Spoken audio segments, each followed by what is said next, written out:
देख लीजिए।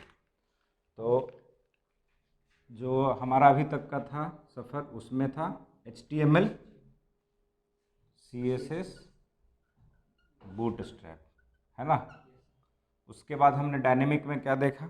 डायनेमिक में हम लोगों ने देखा PHP और HTML, सॉरी PHP और MySQL। तो ये जो पार्ट हमारा था HTML CSS बूटस्ट्रैप, उसमें हम क्या कर रहे थे?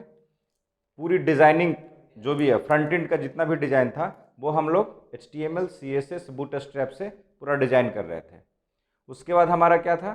PHP और MySQL। PHP MySQL के साथ हमने बैकएंड पार्ट को देखा। MySQL हमारा डेटाबेस है और PHP हमारा बैकएंड है, ठीक है। तो इससे आपने एक ई-कॉमर्स भी बनाया, इससे आपने एक ब्लॉगिंग सिस्टम भी बनाया। अब उसके बाद हम लोग जो अभी देख रहे हैं वो है कोड इग्नाइटर। तो कोड इग्नाइटर क्या है, सबसे पहले ये समझना पड़ेगा। तो कोड इग्नाइटर ये PHP का ही एक क्या है? फ्रेमवर्क है। कोड इग्नाइटर क्या हो गया? फ्रेमवर्क हो गया, है ना। PHP का फ्रेमवर्क है। तो PHP का बहुत सारा फ्रेमवर्क है, जैसे जावा का भी बहुत सारा फ्रेमवर्क है, .NET का भी बहुत सारा फ्रेमवर्क है। तो PHP का भी कोड इग्नाइटर क्या है? फ्रेमवर्क है, ठीक है ना। तो अब बात यहाँ पे आ रही है कि ये फ्रेमवर्क करता क्या है। जब कोर PHP में हम वेबसाइट को डेवलप कर ही रहे हैं तो हमें फ्रेमवर्क की ज़रूरत क्यों पड़ी? तो फ्रेमवर्क की ज़रूरत इसलिए पड़ी कि ये जो हमारा फ्रेमवर्क है वो MVC पैटर्न पे काम करता है। कौन से पैटर्न पे काम करता है? MVC पैटर्न पे काम करता है। MVC पैटर्न मतलब होता है model view controller. Model view controller. Model view controller में क्या होता है कि 3 वे कम्युनिकेशन होता है। ये 3 टायर आर्किटेक्चर का इसमें कॉन्सेप्ट लगता है। लेकिन जो हम कोर PHP में काम करते हैं वो 2 वे कम्युनिकेशन होता है, 2 टायर आर्किटेक्चर होता है। यानी कि हमारा एक फ्रंट एंड होता है और डायरेक्ट हम डेटाबेस को एक्नॉलेजमेंट भेज के हम डेटाबेस का एग्जीक्यूशन करते हैं। लेकिन यहाँ पे क्या होता है, फ्रेमवर्क में डायरेक्ट नहीं होता है। एक मॉडल होता है, एक व्यू होता है और एक कंट्रोलर होता है। व्यू पार्ट जो हमारा होता है वो डायरेक्ट डेटाबेस से संपर्क स्थापित नहीं करता है। डायरेक्ट हम इसको एग्जीक्यूशन के लिए नहीं सेंड करते हैं।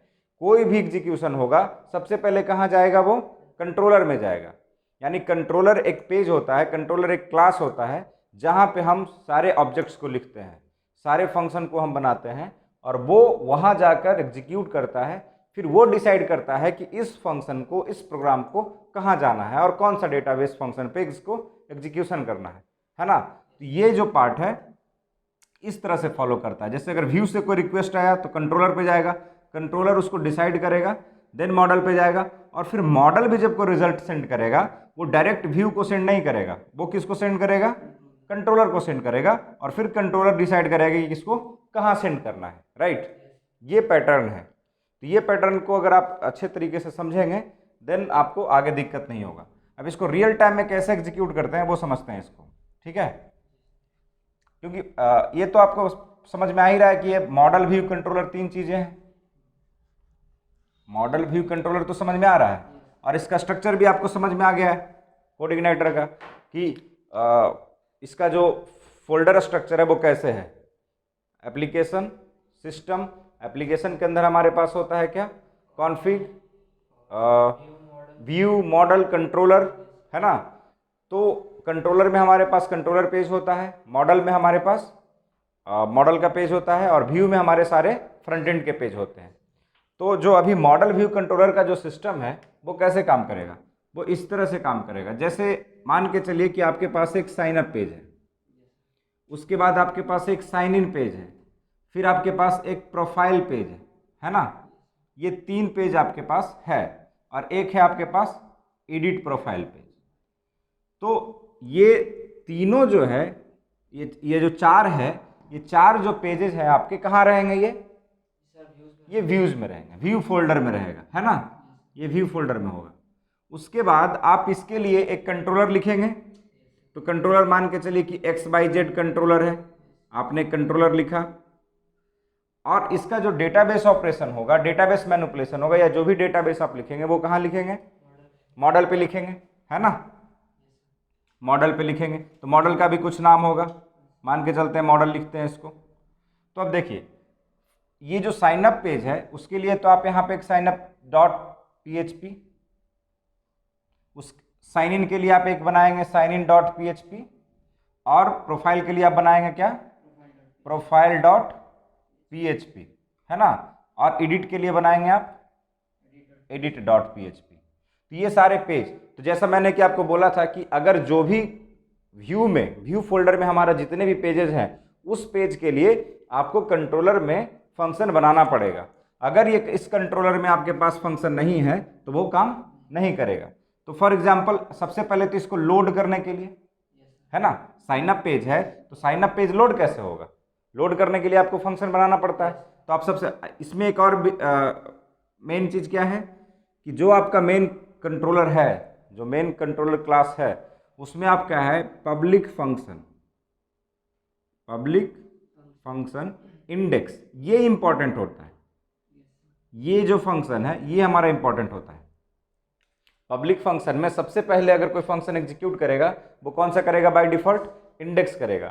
तो लैंडिंग पेज में, यानी कि जब आपका प्रोजेक्ट ऑन हो और जिस पेज को आप सबसे पहले लैंड करवाना चाहते हैं उस पेज को आप इस फंक्शन में लोड करेंगे। तो लोड करने का तरीका क्या है, $this लोड व्यू, और यहाँ पे हम दे देते हैं क्या, पेज का नाम। अगर साइन अप को अगर पहले लोड कराना है तो यहाँ पे साइन अप दे देंगे, है ना। इस तरह से हमारा पेज लोड हो जाता है। तो ये तो एक हो गया साइन अप के लिए। इसी में हम साइन इन लोड कराएंगे क्या, नहीं, इसमें लोड कराएंगे तो जैसे ही हमारा लैंडिंग पेज आएगा तो पता चला कि ऊपर में साइन अप और नीचे में साइन इन भी आ गया, जो गलत है। उसके लिए आप क्या करेंगे, एक नया फंक्शन बनाएंगे जिसका नाम होगा पब्लिक फंक्शन लॉगिन या साइन इन, कुछ भी, और ये एक फंक्शन हो गया। और यहाँ पे हम क्या लिखेंगे, $this लोड और क्या, व्यू, और उसमें उसका साइन इन। तो इस तरीके से हमारा दूसरा पेज लोड हो गया। फिर सेम तरीके से हम तीसरा पेज लोड करेंगे, फिर फोर्थ पेज को लोड करेंगे। लेकिन इस पेज को लोड करने से पहले हमें कुछ चीज़ें चाहिए, क्योंकि प्रोफाइल डॉट PHP पे आपको क्या करना होता है, डेटा दिखाना होता है।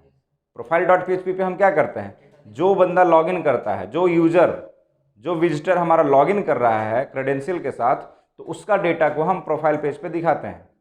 एडिट में क्या होता है, एडिट प्रोफाइल में क्या होता है कि आप जो यूज़र अभी अपने क्रेडेंशियल के साथ आपके एप्लीकेशन में लॉगिन किया है वो अपना अगर एडिट करना चाहता है तो वहाँ एडिट डॉट PHP से वो एडिट कर सकता है ना।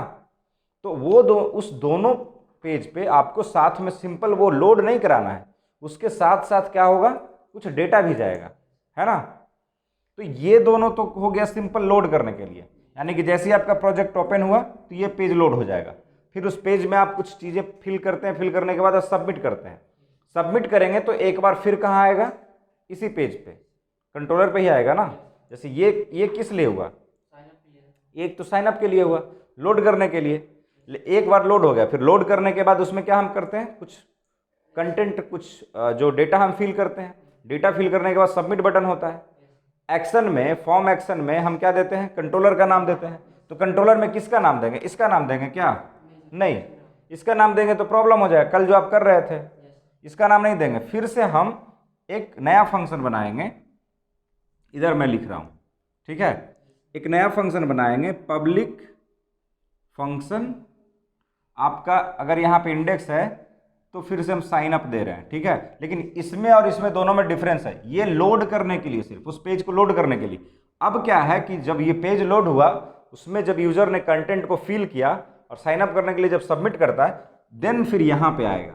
यहाँ आने के बाद अब क्या होगा कि इसे हम भेजेंगे, जैसे मान के चलिए कि आपने $X ले लिया और इसको हम भेज देंगे कहाँ पे, मॉडल में, $this मॉडल, और मान के चलिए कि हमारा साइन अप का एक फंक्शन बना दिया, तो ये चला जाएगा मॉडल में। अब मॉडल पे हम एक फंक्शन लिखेंगे, इधर मॉडल पे एक फंक्शन लिखेंगे, पब्लिक फंक्शन साइन अप। जो फंक्शन हम यहाँ पे नाम दे रहे हैं वही फंक्शन, या फिर जिस फंक्शन को हमने यहाँ पे बनाया है उसी फंक्शन को यहाँ पे हम लोड करेंगे, है ना। तो इसमें क्या करेंगे, रिटर्न कर देंगे इसको, इस वैल्यू को, और $this डीबी क्यूरी, और उसमें हम क्या लिख देंगे, इंसर्ट का क्यूरी लिख देंगे। सारा डेटा को हम फेच कर लेंगे पहले ऊपर में, सारा डेटा जैसे जो भी साइन अप पेज पे हमारे पास डेटा होगा, नेम होगा, मोबाइल होगा, ईमेल होगा और पासवर्ड होगा, पोस्ट मेथड से वो सारा डेटा इधर हम फेच कर लेंगे। फेच करने के बाद उसको हम कहाँ करेंगे, इंसर्ट, जो टेबल हमारा है उस टेबल में हम इंसर्ट उसको कर देंगे, राइट। इंसर्ट करने के बाद उसको हम या तो लॉगिन पेज पे रिडायरेक्ट कर सकते हैं या तो फिर हम सेम पेज पे रिडायरेक्ट कर सकते हैं, ठीक है। सेम पार्ट उसी तरीके से साइन इन के लिए भी होगा, है ना, पब्लिक फंक्शन साइन इन। अब ये क्या करेंगे, $by और $this मॉडल साइन इन। अगर यहाँ पे ऑलरेडी यहाँ पे लॉगिन है तो यहाँ साइन इन बना सकते हैं, कोई दिक्कत नहीं होगा। अब जब यहाँ वापस आएगा तो यहाँ पे फिर से पब्लिक फंक्शन साइन इन। अब यहाँ पे क्या होगा, दो डेटा, यहाँ पे दो चीज़ें होगी हमारे पास साइन इन में नेम हो, ईमेल होगा और पासवर्ड होगा। तो यहाँ पे ईमेल और पासवर्ड को हम रिसीव कर लेंगे, $this इनपुट पोस्ट, इससे दोनों वैल्यू रिसीव करके फिर हमको रिटर्न कर देंगे। रिटर्न करेंगे क्या कि $this db query select a star from table name where email is equal to and password is equal to this one। अब इसके बाद इसको हम कहाँ रिटर्न करेंगे, प्रोफाइल पेज पे। लॉगिन होने के बाद प्रोफाइल पेज पे रिडायरेक्ट करेंगे। तो यहाँ पे हम लिखते हैं क्या, रिडायरेक्ट वेलकम स्लैश प्रोफाइल, ठीक है। तो अब प्रोफाइल पे जाने से पहले हमें ये सेट करना होगा कि यहाँ पे इस जो भी हम सेलेक्ट कर रहे हैं वैल्यू, ये मॉडल है ना, हाँ, ये मॉडल तो रिटर्न करेगा कहाँ पे, यहाँ रिटर्न करेगा इसको। ये क्या करेगा कि इसको रिडायरेक्ट करेगा प्रोफाइल पे, लेकिन प्रोफाइल पे रिडायरेक्ट करने से पहले ये कुछ वैल्यू को निकालेगा, आईडी निकाल लेगा। आईडी निकालने के बाद सेशन सेट कर लेगा, $_सेशन, और उसमें अपनी वैल्यू को रख लेगा। उसके बाद इसको कहाँ रिडायरेक्ट कर देगा, वेलकम स्लैश प्रोफाइल, है ना। यहाँ पे हम जब ये पेज कॉल नहीं कर रहे हैं, यहाँ पे हम क्या कॉल कर रहे हैं, फंक्शन को कॉल कर रहे हैं। ये सक्सेसफुल जब साइन इन हो गया, लॉगिन हो गया, तो ये वापस जब इसको कुछ वैल्यू रिटर्न करेगा तो कुछ रो रिटर्न करेगा। जैसे मान के चलिए कि ये आपका टेबल है, टेबल में name, mobile number, email ID, password है, बहुत सारे लोग इसमें इंसर्टेड है, बहुत सारा डेटा इंसर्टेड है। उसमें से एक ईमेल आईडी पासवर्ड को मैच करके आपको एक रो फेच करके दिया, वही रो एज अ रिजल्ट आपको यहाँ पे देगा, रिटर्न करेगा इधर $by में। $by को हम स्ट्रिंग से एरे में कन्वर्ट कर लेंगे। कन्वर्ट करने के बाद उसमें से हम आईडी निकाल लेंगे। आईडी निकालने के बाद हम इसको यहाँ पे ध्यान दीजिए, यहाँ पे दो चीज़ें हो सकती है। एक तो उसकी वैल्यू निकाल के फिर हम उसको वापस प्रोफाइल पे भेजेंगे, ठीक है। लेकिन यहाँ पे हम वेलकम स्लैश प्रोफाइल करेंगे, ठीक है, वेलकम स्लैश प्रोफाइल। इसका मतलब वेलकम स्लैश प्रोफाइल मतलब क्या हो कि एक और फंक्शन अपने को बनाना पड़ेगा, उसका नाम क्या होगा, प्रोफाइल, यानी पब्लिक फंक्शन प्रोफाइल, ठीक है। ये कहाँ से आएगा, इधर से आएगा, सक्सेसफुल लॉगिन हुआ देन आएगा। अब इसके बाद क्या करेंगे, यहाँ पे एक session variable $euid is equal to $_ session square bracket single quote ID, यानी जो हमने यहाँ पे सेशन लिया है, सेट किया है, उसको हम यहाँ पे क्या करेंगे, यूज कर लेंगे। किस लिए यूज करेंगे, क्योंकि वापस फिर ये कहाँ जाएगा, कंट्रोलर पे जाएगा। तो हमने एक लिया $data square bracket single quote x is equal to $this model और get_detail। तो get_detail के अंदर $euid हम भेज देंगे, ठीक है। अब बताइए कि ये क्या, क्यों हमने किया ऐसा। हाँ, यहाँ पे इसके बाद क्या होगा, इसके बाद ये होने वाला है कि हम यहाँ पे करेंगे $this लोड व्यू, और व्यू के अंदर हम क्या कॉल करने वाले हैं, प्रोफाइल को कॉल करने वाले हैं। और प्रोफाइल के पास हम क्या लोड करने वाले हैं, डेटा। तो इस डेटा को हम यहाँ लोड कर रहे हैं ताकि इसके अंदर जो भी मॉडल रिटर्न करेगा, एरे में वैल्यू रहेगा, वो वैल्यू को हम एक इंडेक्सिंग के साथ इस पेज पे सेंड कर देंगे। ये होता है सेंड करना, यानी जैसे ही हम यहाँ पे इस तरह से लिखेंगे, हम इस पेज पे इसमें अंदर जो भी वैल्यू आ रहा है उसको हम यूज कर सकते हैं। ठीक है, तो अब यही है गेट अंडरस्कोर डिटेल। तो मॉडल पे एक और फंक्शन बनेगा, public function get underscore detail, और यहाँ पे $UID क्या करेगा, ये डॉलर रिटर्न करेगा पहले $this db query select star from user या फिर जो भी table where ID is equal to $UID। तो उसको एग्जैक्ट उस रो को फेच करके कहाँ दे देगा, यहाँ दे देगा, और हमने इसको लोड कर दिया, दैट्स इट। लोड करने के बाद जैसे ही लोड करेंगे तो कौन सा पेज, यानी कि अगर साइन इन पेज से कोई चला तो ये लोड हुआ sign in page. Sign in page load होने के बाद उसमें यूजर नेम पासवर्ड को फिल किया, सबमिट किया, सबमिट करने के बाद कौन सा पेज लोड हुआ, हाँ साइन इन पेज ये लोड हुआ। उसके बाद फिर इसको कहाँ सेंड किया, मॉडल पे सेंड किया, मॉडल पे क्यूरी चला, क्यूरी चलने के बाद इसको फिर रिटर्न कर दिया, रिटर्न करने के बाद फिर ये सेशन सेट हुआ, सेशन सेट होने के बाद फिर अगर सक्सेसफुल है तो वेलकम स्लैश प्रोफाइल। अब इधर आ गया, वेलकम स्लैश प्रोफाइल में क्या किया, जो सेशन सेट किया गया था लॉगिन टाइम पे उसको यूज कर लिया गया, और फिर इसको बोला कि तुम एक मॉडल से इस यूजर का पर्टिकुलर डिटेल लेकर आ जाओ। तो इसलिए हमने लिखा है $this मॉडल गेट डिटेल। तो यहाँ आ जाएगा गेट डिटेल के पास, तो $this db क्या है, query select star from table where ID is equal to $UID जो हमने यहाँ से दिया था इसको इधर से। ठीक है, अब ये फिर क्या करेगा, यहाँ से रिटर्न कर देगा, रिटर्न करेगा तो इसको इधर मिलेगा, और इसी डेटा को हमने इस प्रोफाइल पेज पे सेंड कर दिया है। अब बात आती है प्रोफाइल पेज की, तो प्रोफाइल पेज पे हम कैसे काम करेंगे देख लीजिए। वहां से तो आपने प्रोफाइल पे भेज दिया, या सिर्फ प्रोफाइल की बात नहीं होगी, कहीं पे भी आपको डेटा भेजना है तो इस तरीके से आप डेटा भेज सकते हैं, सिंगल डायमेंशन में भेज सकते हैं, मल्टी डायमेंशन में भेज सकते हैं। तो अब क्या होगा कि यहाँ पे आपको प्रोफाइल पे ये जो इंडेक्सिंग आपने लिया है x, तो यहाँ पे आप लिखेंगे फॉर इच $x एज $रो, ये हो गया।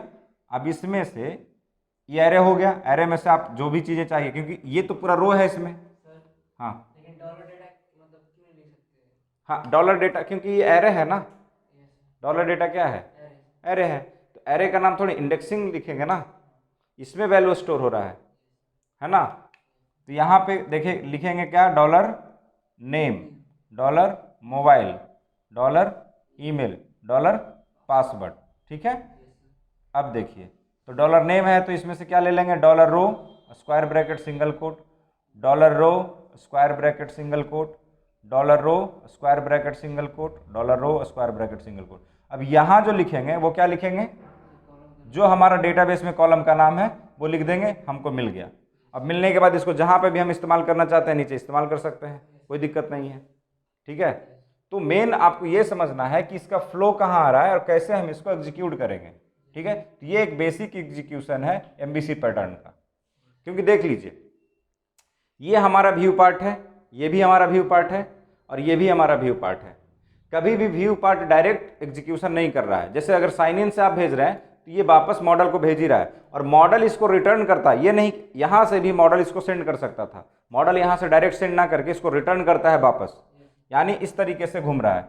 मॉडल है हमारा, व्यू है हमारा, और ये कंट्रोलर, यानी व्यू ने कंट्रोलर को कुछ मैसेज दिया, साइन इन ने सबमिट किया, तो फॉर्म एक्शन में आप कहाँ लिए, साइन इन में, और फिर इसको रिटर्न कहाँ कर रहा है, इसी पेज पर रिटर्न कर रहा है। यानी फिर यहाँ ये बोला कि चलो मॉडल में एग्जीक्यूशन करो, एग्जीक्यूशन करने के बाद वापस कहाँ आ रहा है, कंट्रोलर में आ रहा है, और फिर कंट्रोलर कहता है कि ठीक है यहाँ पे जाओ तुम। तो ये कंट्रोलर जो है ये देखिए इधर सेंड कर रहा है व्यू पे, है ना, समझ में आई बात।